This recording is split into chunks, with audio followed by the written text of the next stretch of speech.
What's up, everybody? And welcome to the first episode of The Casual Bystander. This show is essentially a new launch show, and it's going to be nothing fancy. It just drives me fucking crazy. You see these people, and it's like everybody has this playbook of like, click here, click on the bottom of the screen, like and subscribe now. And then they jam the fucking ads in. It's not going to be like this. This is going to be an actual open mic like radio show where I'm not gonna bullshit you, bro. I'm not gonna bullshit you about my thoughts, but they are casual bystander thoughts, meaning this is the best source of perspective about what's going on from a casual bystander's point who takes the big picture of what's going on and comes up with a conclusion that is more focused and less technical than what you're hearing, right? Because the conclusion to the truth could be very technical or it could be very simple. And I tell the more simple side. So let's get into it. I really didn't want to do this. I didn't want to come back. I tried to stay on social media for the longest time. And I just got to make this address. It's just, the death of Charlie Kirk is one of, I describe it as, and this sounds very impersonal, but stick with me. Because I'm not comparing Charlie, okay? So get off of that. See, these are the kind of mindsets that the Republican Party would like you to get off of. Like, I'm about to use some metaphors to describe life and to describe how something like this is applicable to the adult. So I think people need to listen to language a little more. So watch when I go into this, right? Okay, when you're 5 years old, the point is that there's always going to be somebody who kicks over your goddamn sandcastle. There's always going to be somebody out there that just fucking kicks it over. They don't care. They just get their rocks off by hurting people, but hurting them in the most prolific ways. Like the sandcastle metaphor. You remember when you're 5 how devastating it was when your brother or sibling or stranger, sometimes you just meet that kid on the beach who's an asshole. And he kicks your sink and he's laughing and it's joyful for. He loves that he broke your heart. He loves it. It fuels them. All right? It fuels these people.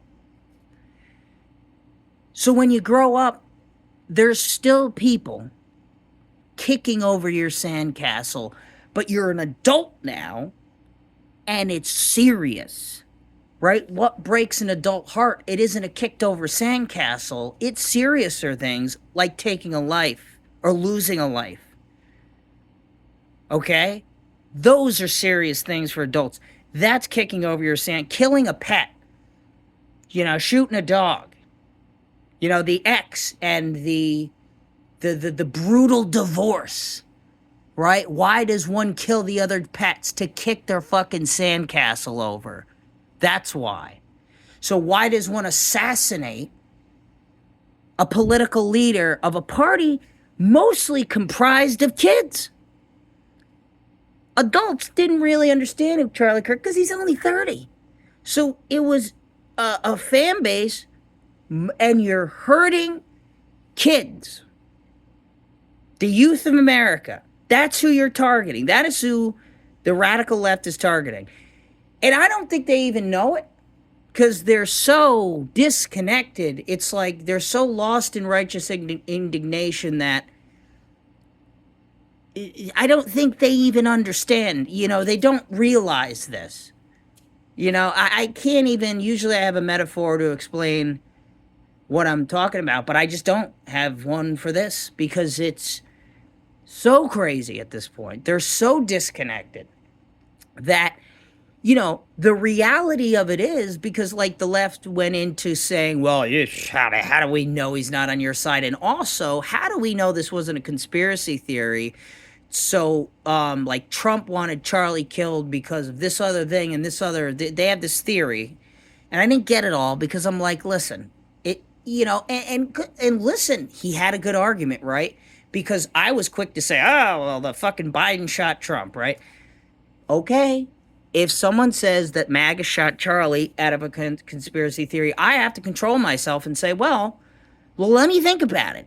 I'm not saying I believe you, but let me just think about it, because I don't want to be as shallow as somebody on the left. I don't want to just say, well, that doesn't align with anything I want it to be, therefore I'm not going to even consider it. I'm not going to do that. I'm going to go into it. Well, let's see if it was a conspiracy, but I don't understand it from that perspective at all, because what the left really wants, it's not some conspiracy. What they've wanted, because I was a lefty, was they want this story. So, headline: a crazy MAGA guy with a gun shoots Trump because he lost it and he's a MAGA crazy guy. Okay, first of all, that theory doesn't really align with the MAGA belief system. I mean, Trump isn't God, okay? He's not that high up. But he's a leader. All right? You don't shoot your leaders. You criticize them, but you don't kill them for a bad decision.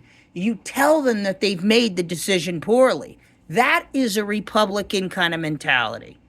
Right? So it's like saying, Trump, I love you, to even think okay.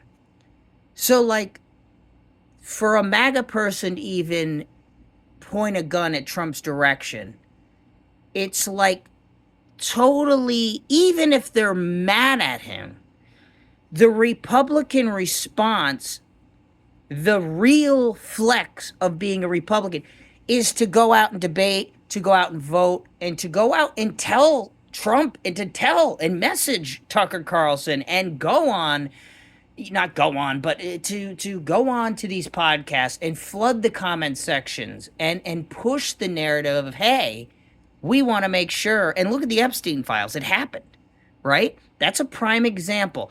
Did we lose all hope? I lost a little hope. Gonna admit it. I'm not a liar here. But I gave him a biblical pardon, because I said, listen, I don't believe that Trump is mixed up deeply with Epstein. Like, I don't think he was on one of those massage beds. But did he do business with Epstein at one point and then realize Epstein's a creep? But was it too late at that point?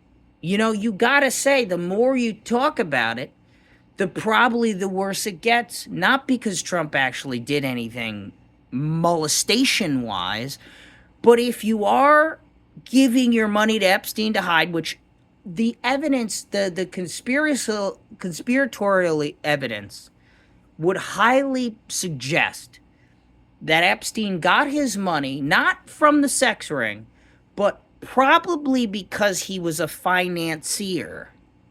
And he knew how to make money appear legitimate. And also, what he was credited for on the conspiracy side is for making money disappear to a safe place for keeping. Okay, so Cayman Islands, bullshit like that. Okay, Indonesia, whatever. That's how he made his money. That's that's the right wing's narrative to this, right? Is that Epstein, okay, they lied to us. They blew it out of proportion, right? They said that Epstein was was used for the blackmail. But, I don't think so. I think Epstein was a creep.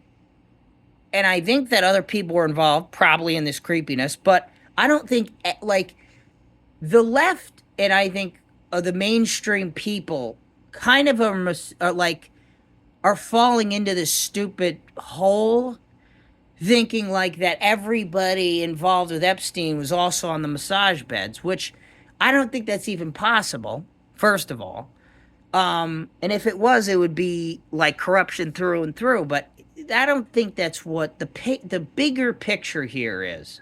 Okay, is that there is a client list. There's probably multiple client lists. One for black dark money financing and hiding money and getting Trump through the 90s. I think that's how Trump, he filed for bankruptcy and everything. But I just don't know how anybody stays that relevant if you're dead broke, you've crashed multiple businesses, and you've tanked multiple casinos, you've state companies are going out of business, your college is now corrupt.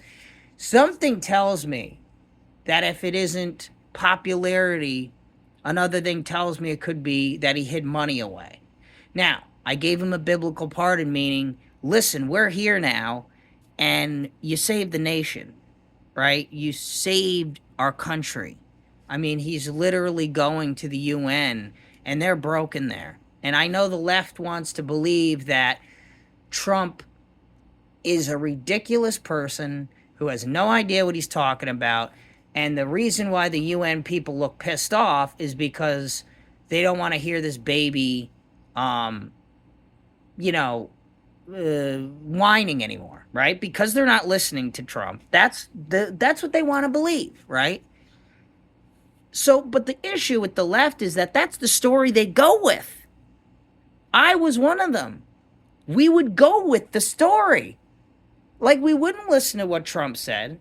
We would just go with what we wanted to believe happened. So, like, for example, we would like ask a lefty friend, like, what did Trump say? And the lefty friend would be like, it was awful, he's the worst, and he's calling for war, and he's Hitler. And then I would go, wow, that makes sense. And I would never listen to the UN address, right? And even if I did, I would go into it. I remember doing this. I would go into it, just ripping it apart. And I noticed in my own ways that that's a fault, man. You can't just because you don't like somebody who the majority voted in. I mean,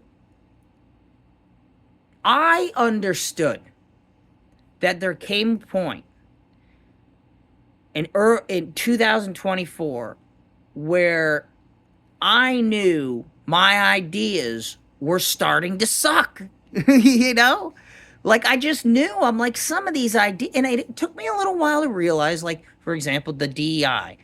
If it was 2016, you probably could never get me off the DEI thing, okay? But the reason why you got me off now is because as a young adult, and as an adult now, not really a young, but mid prime adult, 30s, as a let's say, I'll say fully matured male, which is in my 30s,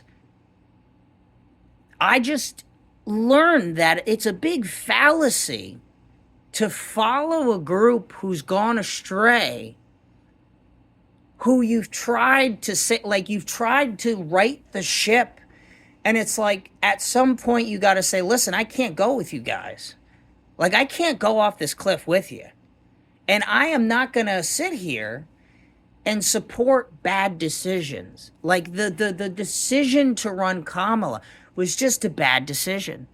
The decision not to have a vote to who would run for the Democrat Party in the last election was a mistake, and it's like two big mistakes right off the bat. Like, you're not lining me up to sell any pitch when that's the two first mistakes, and I will pitch to the other side. Nobody actually wanted Trump to run again. So that was their mistake, but him being shot by the left made it so he had to. I mean, you got to now, dude. They tried to kill you. You have to say F you and now run for president and win. So this is the contention that I think's been going on since the first election. It is the left will attack, okay, in many forms, not just with weapons, just with anything.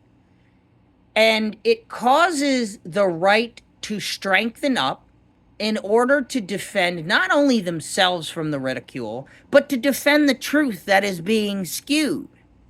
So every time you try to say Trump's Hitler, we just stack more facts, and Trump just becomes anything but what you want him to become. Right? Which is a failure on the left. The left wants to become him to become a failure, so he's doing everything he can because of that to become a winner. So the more you want him to fail, the more you are strengthening this fucking man. And that is why he is here. And that is why he has won again. And that's why his party is of great success. And that's why he's driving everybody crazy, because I don't think a lot of people understand that Trump, you know, they're like, everybody wonders, like, why, how, like, what happened? Well, what happened isn't just because he strolled in and he brandished the Trump name. Like, he's done a lot more work, and because the left hasn't listened to anything he said, they don't understand how much work he's put in. They don't understand how strong our relationship is, the MAGA relationship is with Trump, because they don't listen to what he says. They don't and therefore, they don't understand the impact that his words have on the nation. Therefore, they completely misunderstand the love that the nation on a majority now level, since the last election, has for this man, right? And I in my democratic ways, you know, what really helped me change was, and what really caused me to change, is because I realized there's a weakness in just perpetually hating somebody. There's a weakness in it. Like eventually you are going to hate yourself out of reason, because eventually the other side's going to pick up on you hate them fucking so much, and they're going to do everything they can to piss you off. And sometimes they'll do things directly to piss you off, like Trump will call, you know, Rosie O'Donnell an ugly person or whatever he did, that she should be deported or whatever. But and then you'll be, oh, look at that. And while he's doing that, he'll just undercut you in a serious way. Like, hey, have you seen your crime rates in your goddamn city that you refuse to take care of? Oh, I might just send the National Guard in there. So that's what I'm talking about. And every time you like push back and say, no, we hate you and whatever you're doing is wrong, the more he's going to do things that are right. For example, let me go back, send the National Guard to your city to fucking finally clean it up. Now think about what that is, right? Your state's failing and your city's going down because probably you're not getting the funding you need. Now the federal government wants to literally staff, okay, your streets with people that are going to protect your city from crime. And because you hate Trump, it's not because you want your city to do well. Because if you wanted your city to do well, you would agree. You would say, geez, we've been wanting this support for years, and we're finally getting it now. And maybe if the federal government gets involved in our city, maybe they'll give us more funding and more support in the future if we form this better relationship and we invite the National Guard in. And if the city isn't all effed up, then they'll see, oh, proved you wrong. But if it is effed up, then you'll have the help you need, and then they'll be able to understand this is the help you need now in the future, and they're more likely to give you the help now that they've seen what you need. And you're going to say no to that? It's just bad judgment. You know, you could call it insanity, but it's just bad judgment. You know, I won't insult you. I won't call you an insane lunatic leftist. I'll just say you're using bad judgment. Okay, and that bad judgment is costing you support. Like, less people are going to invest emotionally, financially, and politically into your side when you make poor judgments. And then you explain it by saying, well, it's because we hate Trump. And this happened years ago, and this is why Trump was elected again, okay? It's because we all got tired of this shit. This rhetoric. We all got tired of that excuse. It's like, I'm going to let LA burn down. I'm going to let crime go crazy. Because we hate Trump, guys, right? I mean, come on. I don't think anybody's buying it anymore. Because I think people like me who used to be bleeding heart liberals realize that that blood is no longer going towards a good cause. It's no longer going anywhere. Right? It's being spoiled. I'll do 5 more minutes. We'll make this a 25-minute episode. Charlie Kirk was a hero of mine because he tried to just highlight some things that are undeniably effective. Okay? Undeniably effective. Like, it doesn't matter who you are, but let's just say you're a 100% 1%er biker who just loves meth and crime. If you start going to church on Sunday morning, you will spend your Sunday mornings doing less crime and meth. I guarantee it. So here's a start. 1-2 hours of less meth and crime. So now we've already started. And now at church, you might learn, hey, love thy neighbor. Maybe crime isn't the best way to communicate or to seek joy in your life because it affects others. And if you're going to go to church and you're going to read the books and you want help here at church, you got to start following some of our advice. And one of our advice is you don't hurt thy neighbor. But it's Christian nationalism. But it's just forget the Christianity. Just listen to what I said. 2 hours on Sunday not doing meth and crime. And then you start to learn, geez, I think it's a bad thing to hurt others because I'm going to go to hell. Well, I don't know. Maybe not really, because maybe this biker's not that religious. He's just getting into it. So maybe he doesn't believe in that. But at least that idea is there that, hey, you are just generally a better person when you don't hurt your neighbor. Okay? It's just, and now God might say, well, not doing that, you should be and there's a bigger argument to that. But what we're talking about is this biker, right? So before he was doing meth and crime all day, every day. Now he's going to church on Sunday for 2 hours, and he's starting to learn and understand the importance of not hurting the people around him. So let's just say a year of church goes by, he stays in it. Most likely he will have stopped hurting other people. Most likely. And he would most likely have, if he followed the Bible, and he followed, don't hurt thy neighbor, right? So now he stopped crime, he stopped stealing, he maybe even stopped envying his neighbor, right? That guy's got a bigger chopper than mine. Let me steal it. Maybe I'll just buy one that's bigger or not envy it at all. Maybe I'll just be grateful for what I have. Okay? And maybe I won't steal as much because now, under Christianity, I'm grateful for what I have. Right? So now, this 1%er biker who's doing meth all day, if he follows just the Christian belief, just these little, I think I named like 4 points, 3 points here.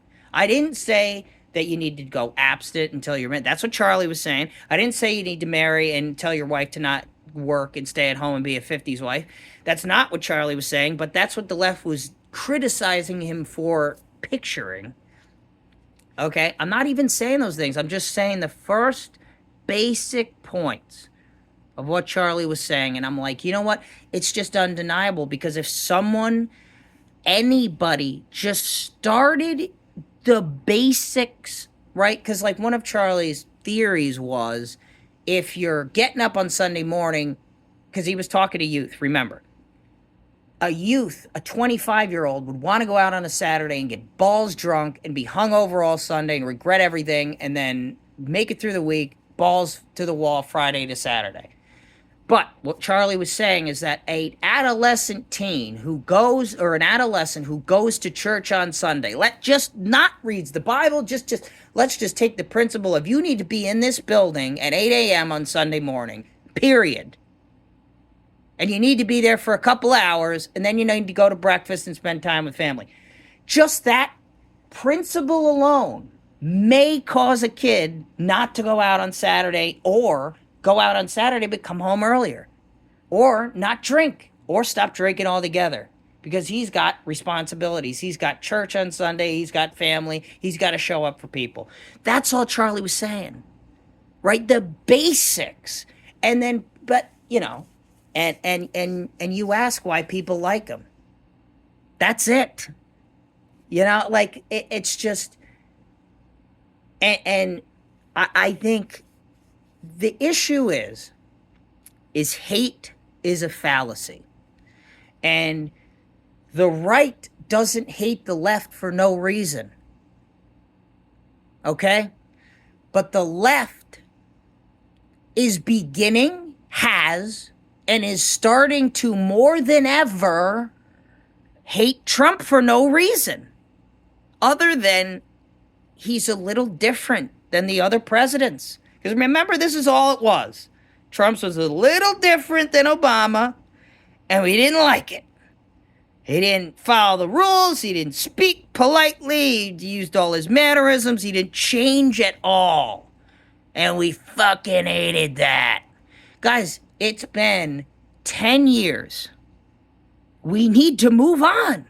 Like, he's done more good now. Come on. You know? I mean, geez. And the unbelievable part is, and the sad part is that we have many people who are very stuck in this old way of thinking, which is that, and I won't repeat I could repeat all the footnotes that Fox is saying right now, and I could talk about all this other shit, but I'm not. But what I am going to say is that the principal ideas of the left, as good and as interesting and as entertaining as they became, weakened the principal structures and foundations of this nation that make it strong. Okay, so I'll say that again. The left's idealism of progression ultimately weakens the principal foundation of the country. And when we tried to tell them this, they called us racists and homophobes because of the kind of progression that they were taking on. So we didn't say we hate the gays or we hate the trans people, even though some of their actions may cause us to feel hatred towards them. We weren't saying that we hated them. We were saying that principally your ideals, it's not what came out of because here's the thing. You could say we have the LGBT ideals, and then what comes out of these ideals is the product of what these ideals do to people. So we're not blaming the people. We're not saying we don't like the gay. What we're saying is your idea of what LGBT is, that whole idea, not the people, the idea that you are putting on these people is weakening the principles of the country. It's not the people themselves. It's not who they love. It's not who they have sex with. It's not who they have kids with.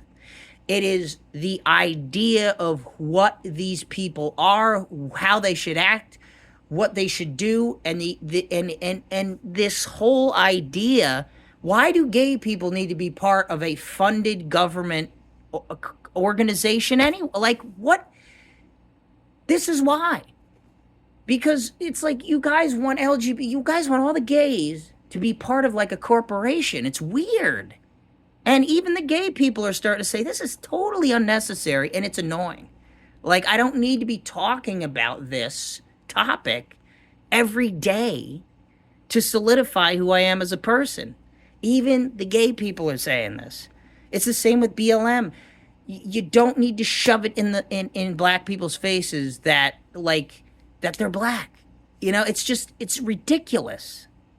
Like, it's just ridiculous. Like, you don't need corporate funding for different minorities. Like, and then not only that, they're all corrupt. BLM, LGBT, all this shit is money that isn't going to the right places and it isn't being affected in the right way. And this is the vision for the left, though. This is the vision. You know, it is corporate funding of like companies of people and minorities. Like, you have your own company and tribe and organization because you have less people than the white people. I mean, that's what is going on the left. That is what you people are doing by principle, by the casual bystander. I'll conclude this episode. I said I was the casual bystander. From the casual bystander's perspective, the left is trying to almost incorporate minorities so they can exploit them for votes and money. And a message which says, we are nice to our immigrants. But, like, are you really helping these people? You know, is helping people immigrate illegally, is that actually benefiting these people? Or would helping them immigrate legally be more effective than enabling them to commit crimes? I mean, the principle would say we shouldn't enable people to commit crimes. Even though if the system is broken, we should enable people to vote the system into change and to support lawmakers and do all the shit the proper way. It isn't to circumvent the law. You change the law, right? And if the majority doesn't want to change it, then you back off. You don't sit there and shoot ICE agents, and you don't say, oh, we're blocking the federal government. No, you stand the fuck to the side and you say, hey, you know what? My idea sucked. You know, letting them pour in, as Trump says, was a shitty idea. Okay, it's a bad idea. You don't have to say these are bad people. What they're doing to the country, some of them is bad, but you don't even have to go that far. You don't have to say they're bad. You don't even have to focus on the people. Focus on the principle and who allowed the principle to be executed in the way that it was. And it was Biden. Biden allowed open borders. Therefore, he allowed for the principle of the enabling of illegal activity in our nation by foreign people. And why would you, like, and let's not even get into the whys, but that is the principle of what happened. And the left looks at us and they ask these dumbass fucking questions like, how could you still vote for Trump? How could you still love MAGA? Do you have amnesia is what I want to ask them. Like, do you, and then they'll often respond, well, what about the insurrection? And it's like, well, what about the NGOs? And what about COVID? And what about Fauci? And what about the auto pen? And what about illegal immigration? And what about our country almost going bankrupt? Okay, and what about Kamala Harris being the biggest failure of a campaign ever? And what about her selling a book now that's I Almost Made It and blaming everybody else but her? Like, what about all that shit? What about Charlie Kirk being shot? What about Trump almost being shot twice and being hit once? What about all this shit? Right? And you ask me and you ask the majority of this country why we voted for Trump. Like, it's just strange at this point to still ask that question is a little awkward. It's just strange because it makes you wonder, like, are you in the same? And then you realize you go back to yourself and you say, you know what? I have been in their shoes. I do understand these people, but I am still confused as to why now at this juncture, we are still siding with, I mean, it would be one thing if people were saying, you know, it would be one thing if the fringe was saying we love that Charlie Kirk was dead, but it was the mainstream media, right? It was politicians themselves, Democratic politicians themselves, going up and saying, hey, you know, we have a problem with how you're celebrating this guy's death. We don't think you should mourn him this much, essentially. You had politicians doing that. It's just the level of criminality at this point and the level of morals that have been destroyed in the wake of the Democratic Party because of their hatred for Trump. I don't know if you guys will ever get it back. And my big prediction to conclude this episode is that Elon Musk needs to start a political party. It could be the EV, it could be the new Democratic Party. I don't give a shit. Okay, but We need a fresh look at this thing. Okay? We need a fresh party to come in and almost, I'll use a Blink-182 enema of the state here. You know, get these, drain the swamp. You know, maybe Trump is a very patient man. Maybe this is what he's meant by drain the swamp, is literally dissolve the Democratic Party and get them all out of there. And maybe his plan to do this was just to continue to do what is right. Get all the illegal immigrants out. Try, at least just try to save this country money. At least just try. And show people, hey, look, I'm talking to China today. Hey, look, I'm talking to these in India. I'm talking to these guys. It's going to be great. It's going to be the greatest meeting you've ever seen. At least tell us you're trying. That's what we want. We want engagement. And that's what we got with Trump. We got engagement as he goes on these 3-hour live events and just talks, just keeps it real. It's engagement. We didn't have engagement with Biden. We had very much silence. And we didn't see an engaged person. See, that's the difference. If the person never wanted to give a speech, yet we saw footage of him and results and the economy getting better, we'd say, oh, maybe he just doesn't talk or not, but he seems very engaged in his work. Right? But we didn't really see it. We didn't know. Like, we didn't see anything great happening, spectacular. And then we came down to, you know, with every new president, the people kind of expect a new vision. Like even if the country's going really well, people would still love to hear, hey, we're going to do better. Right? And when Kamala came out and said, well, we're going to move forward. Forward with what? Because, like, forward with what? Forward with the same or forward with better? Forward with improvement? You know, forward sounded like we're just going to stay our course. And it's like, no. Nobody wants this course. This is a terrible course. And now let me conclude with this. Donald Trump's speech at the UN, I think, is a necessary device. It's a necessary thing, and it's a very good thing that needed to happen. Because what you're seeing is big world powers in Europe, right, that are following the wokeism, like, down to its, I don't know, I think it's just a black hole. But that's what it is. It's a black hole. It's essentially like, listen, you know, and we see it. It would be one thing if this was all speculation, okay? Then it would be hate speech. But this isn't. This is shit that's already happened. You know, Budweiser and all these big companies, we've tried it, and we just saw in a free market economy, we're like, this isn't working, dude. And it's because people don't like it. Maybe they don't want to admit it, because that means that they're going to get criticized for being homophobic or gay, or sorry, not gay, or homophobic or, you know, fascist or whatever. So they just stay silent, but they vote the other way. They stop buying the product. And then these companies go, oh, shit. You know, like, oh, boy.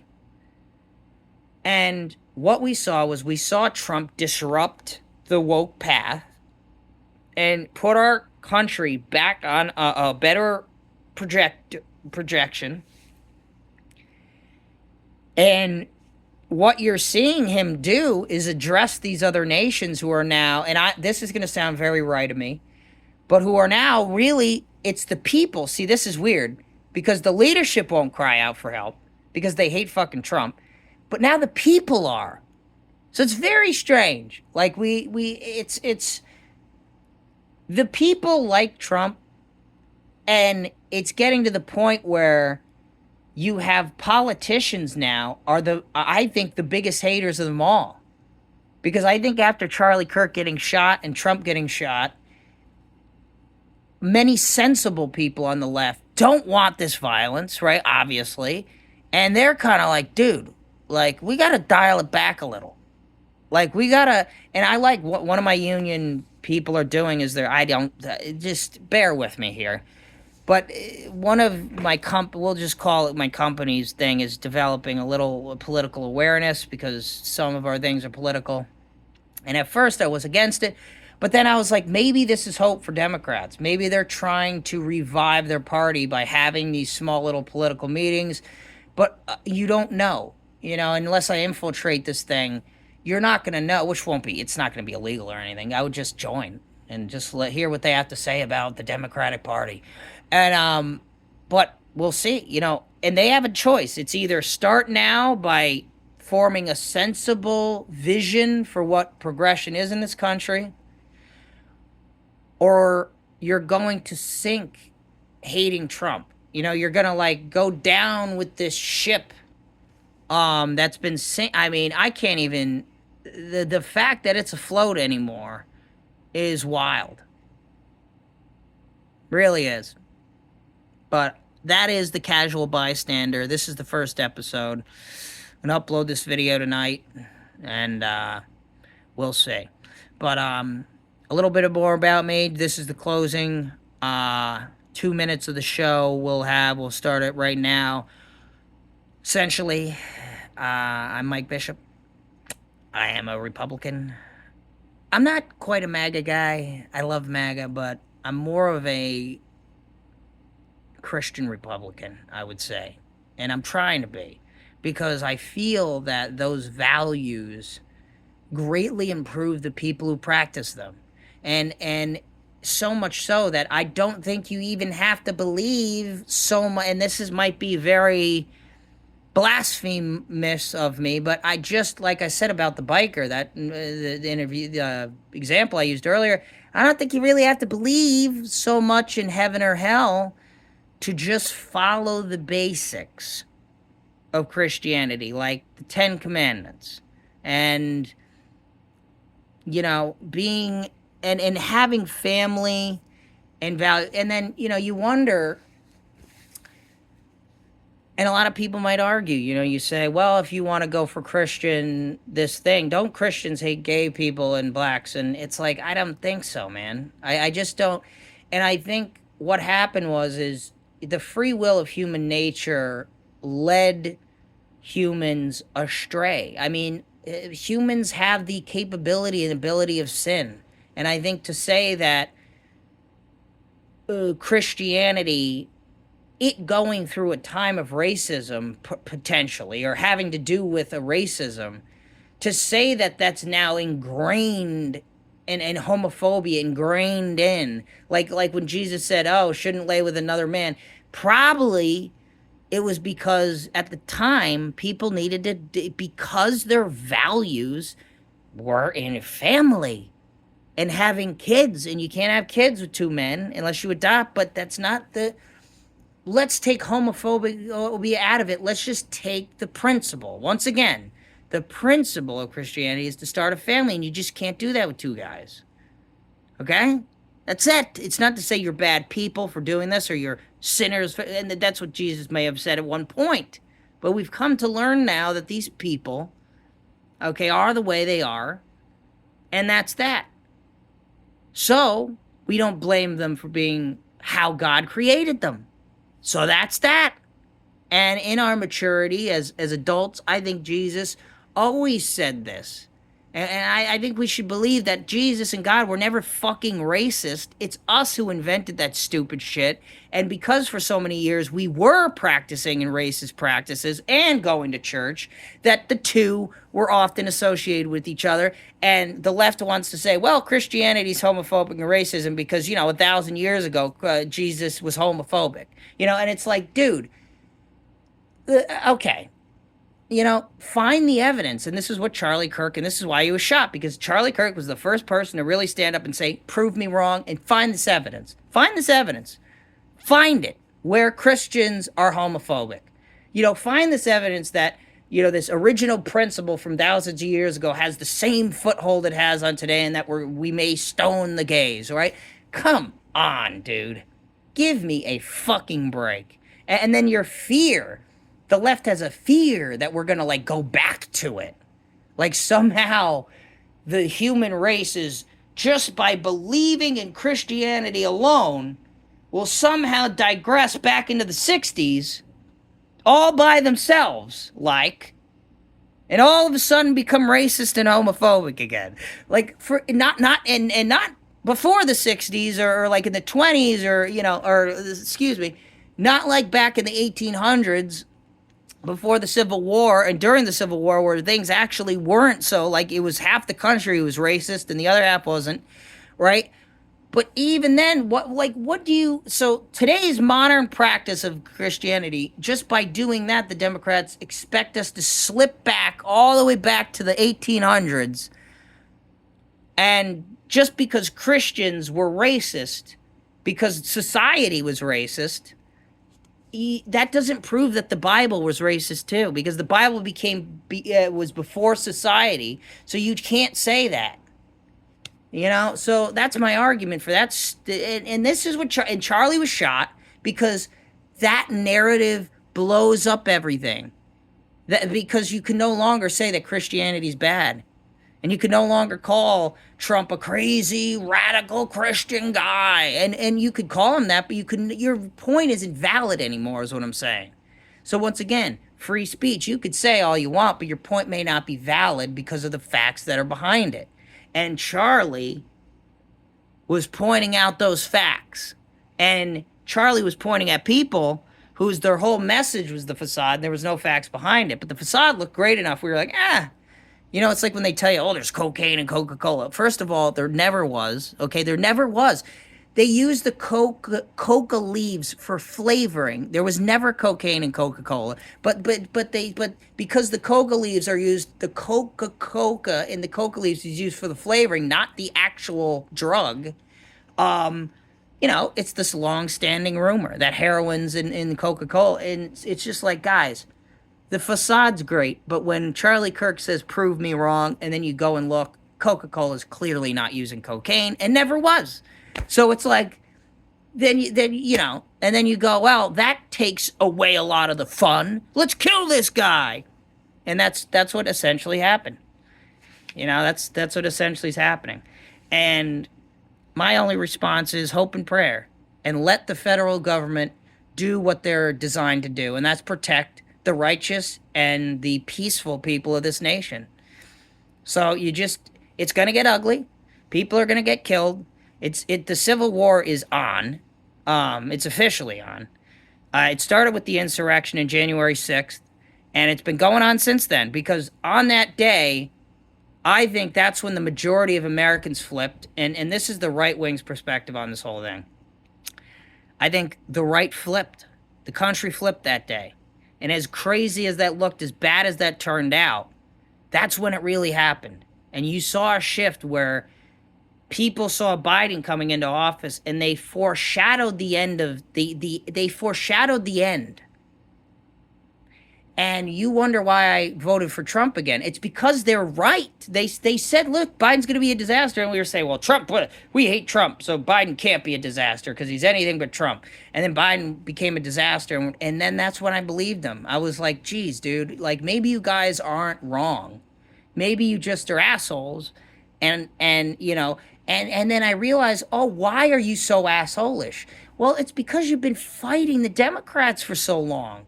When I was voting for Biden, I didn't realize, it's 4 years of battling and fighting that I wasn't following. And the Democrats don't follow these. All these fucking people, they don't follow this shit. A lot of lefties.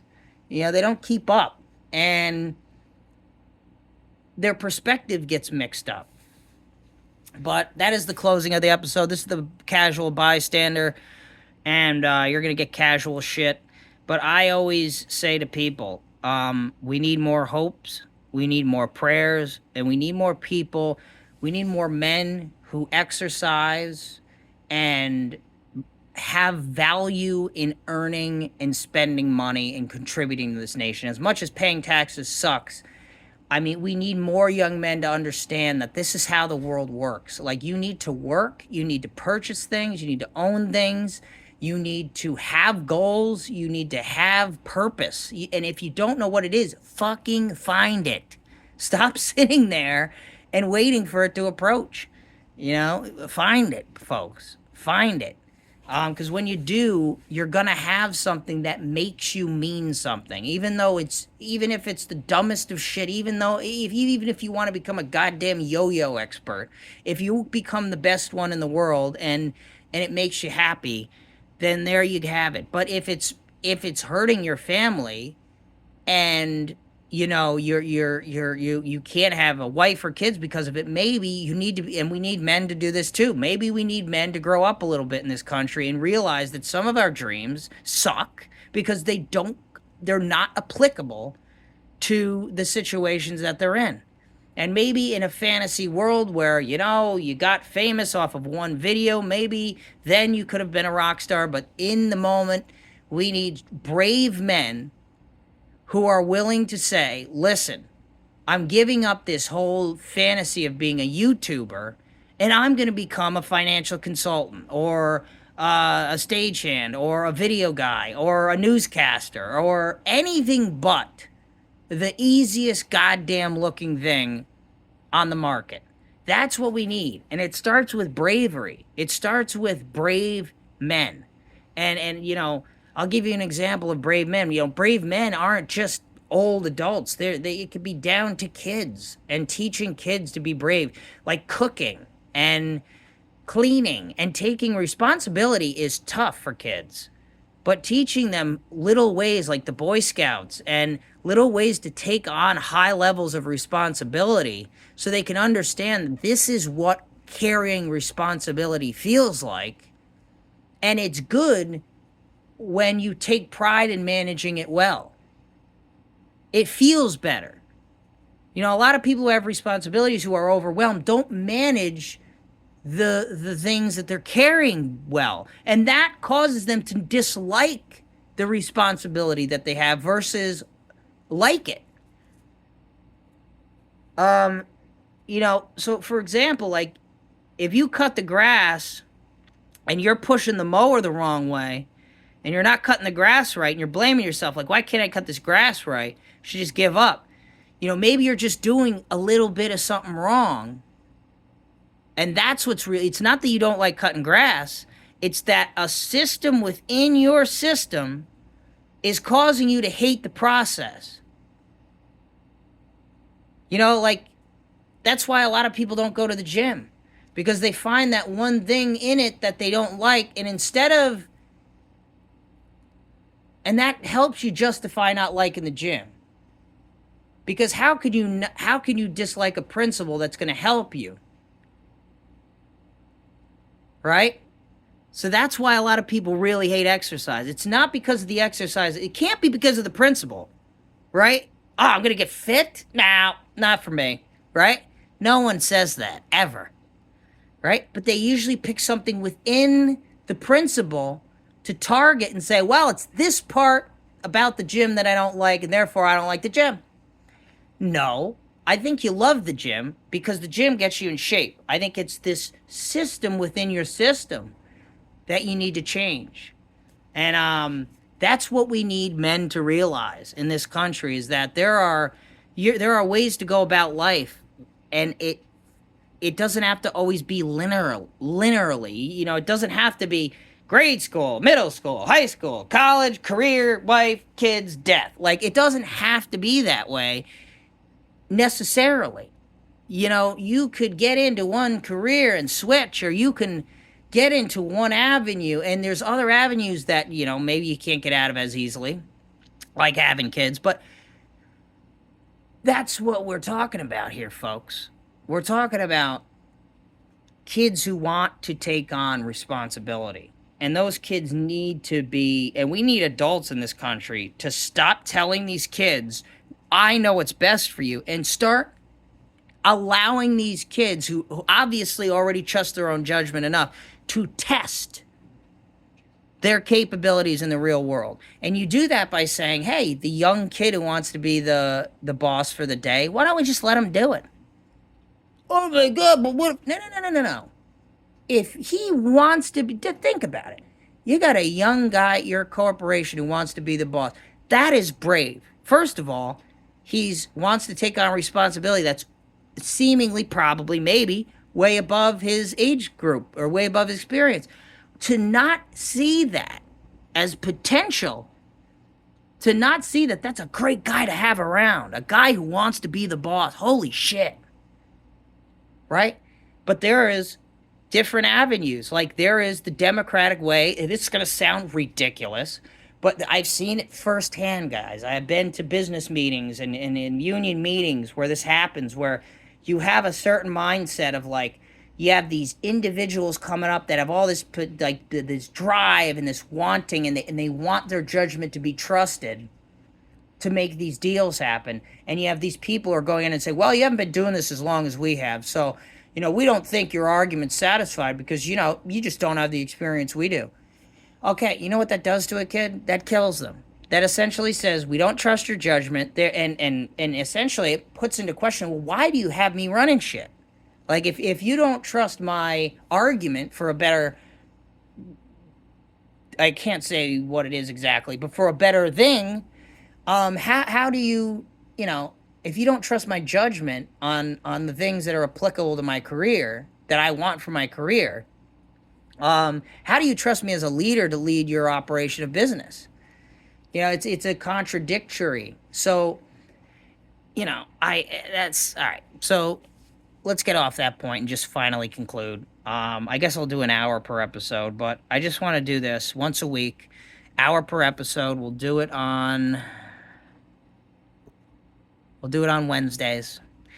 And basically it is just to emphasize and try to carry on a little bit of Charlie's message, because I think the good things are being revealed now more than ever. But the biggest thing I'll have to conclude, and the biggest fallacy that I think the left is experiencing right now, and the biggest fallacy one may experience in their life and not even know they're doing it, but it is this concept that it is very, what's the best way to describe this? It is a major fallacy to mistake objection for hatred. So Charlie objected to many things, but he didn't say he hated those things. He said that he had objective opinions about them. All right, that's a lot different. And a lot of these objective opinions were based on facts. They weren't just opinions. They were statements, if you will, based on research and facts. And that's what makes it truly upsetting, really, is that, you have a guy who preached from books that other people wrote, and preached things that other people taught, and preached things that worked, and backed a lot of his arguments up with facts. And you have a side in this country who wants to seemingly, by doing this action, they could tell you whatever they want, but by doing this action, you're exemplifying someone who doesn't want free speech, and who doesn't want what Charlie Kirk really was. Not the myth, the man, and the legend that the Democrats want to make him out to be, which was what? A threat to this country? Like, come on. It's wild. But I just explained why. That's the explanation. It's called righteous indignation. And essentially it's saying that we believe that we could break the rules and sin because we believe that an unjust is being done on to someone or a corporation by someone. And we need to stop those people using wrath, because we are righteous. We are justifying our wrath, our sin, based on the fact that we believe that it is the righteous thing to do. Which, common sense then has to prevail. That's the only thing that follows that. And the Democrats don't have any of that. So this is how this works. So after that, you have to say, well, what's common sense? It's a gray area. It does open up a big gray area. What do you believe is righteous? But that's why one has to steer away in anger management from righteous indignation altogether. And that's why God in Christianity doesn't want that either. And that's why they often leave righteous indignation up to God. They leave because God is the one who can make those tough decisions, because he actually knows. He has enough common sense and knowing to know when to do it and how to do it. Like the 7-day flood. That's righteous indignation. Right? That's wrath. That's sin. That's drowning fucking people. But he did it because it's righteous. We deserved it, apparently. Okay? So, but God and anger management, not that they're the same at all, but they don't want us to participate into it because they know we can't do it. Justice. We know, and it's so dangerous to try. It's so dangerous to say, well, Charlie's spreading hate and therefore I must kill him because no one else will, and he's going to rise up to power and the whole country's going to go to shit. You as a person, okay, legally don't have the right to do that, and biblically you don't have the right to do that. And any justification, why would the left even dabble in any... Why would they even dabble? Why wouldn't they just say, oh, I'm so sorry for your loss, and move on? Why would they dabble? And it's because of righteous indignation. They think that they have the right and that they are justified to say, well, he had it coming, because they believe that that is righteous. They believe it's right.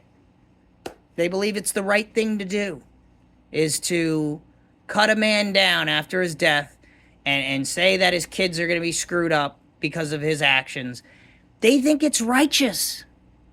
So they think this terrible act, they think Charlie deserves it. Therefore, they are shamelessly, seemingly sinning and shooting and stabbing and killing and blocking and disrupting the right. Is because they believe that they not only are able to make the decision themselves, but they believe that they are righteous in their actions because of this delusional level of chaos that has occurred, right? There's no chaos. They are causing all the fucking chaos, by the way. That's the party of irony strikes again. They're the party of irony. Right? The streets, they're rioting. It's you. You're the one who's rioting. Like, they'll say, oh, look, Trump's doing a terrible job. Look at all the riots. You're the one who's rioting. So, come on, dude. It's like the guy in traffic complaining about traffic. It's like, bro, you are the traffic. Shut the fuck up. Like, sit in it. Like, you suck. All right, that's the episode, guys. See you later.